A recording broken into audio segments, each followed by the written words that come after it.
আসসালামু আলাইকুম। আজকে আমি ডাইলের বড়া বানাবো। মসুরি ডাইলের বড়া ভিজিয়ে রাখছিলাম, ব্লেন্ডার করে রাখছি, কাঁচামরিচ সাথে দিয়ে দিছি। এখন এই যে পেঁয়াজ দিয়ে দেব, এই যে পেঁয়াজ দিয়ে দিলাম।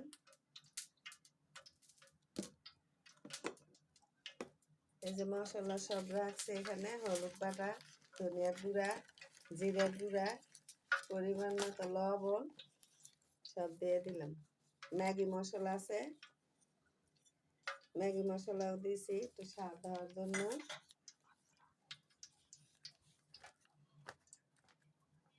তারপরে দিয়ে দিলাম একটু কর্নফ্লাওয়ার,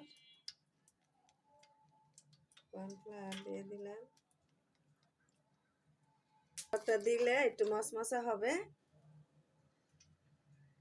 এখন মাখাই, মাখানো শেষ, তেলও গরম হয়ে গেছে, এখন দিয়ে দিব।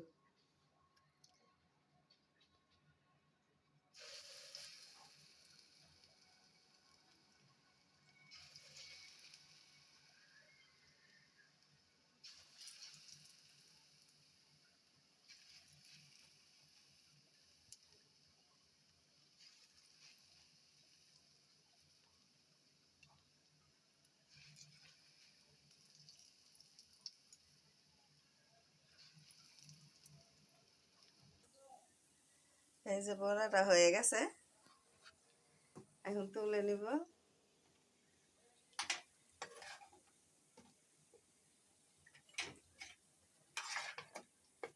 দেখেন কি সুন্দর মশমশা হয়েছে। বৃষ্টি বৃষ্টি না, বড়া খাইতে খুব ভালো লাগবে। অনেকে কর্নফ্লাওয়ার দেয় না, তারপরে ম্যাগি মশলাটা অনেকে দেয় না। কর্নফ্লাওয়ারটা দিলে কি একটু মশমশা হয়, খেতে ভালো হয়। আমি তো দিলাম, আমার কাছে ভালো লাগে, আপনারাও দেখবেন ট্রাই করে ভালো হয় কিনা।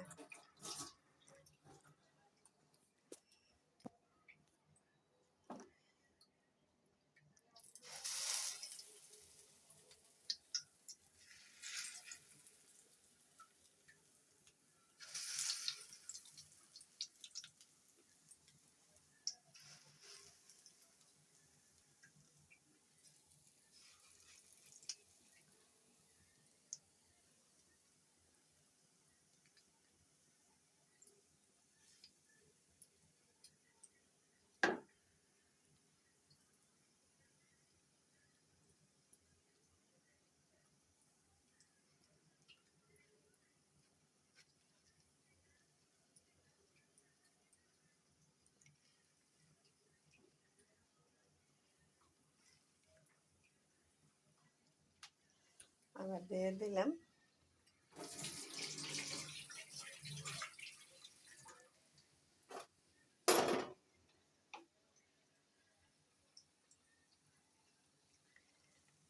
আবার হোক। এই যে ডাইলের বড়া ভাজা শেষ আমার। এত সুস্বাদু, এত মজা, আপনি দেখেন কি সুন্দর, একদম মশমশা। ট্রাই করে দেখেন বাসায়, আপনারা সবাই খেয়ে মজা পাবেন। এই দেখেন একদম কি সুন্দর, মশমশা।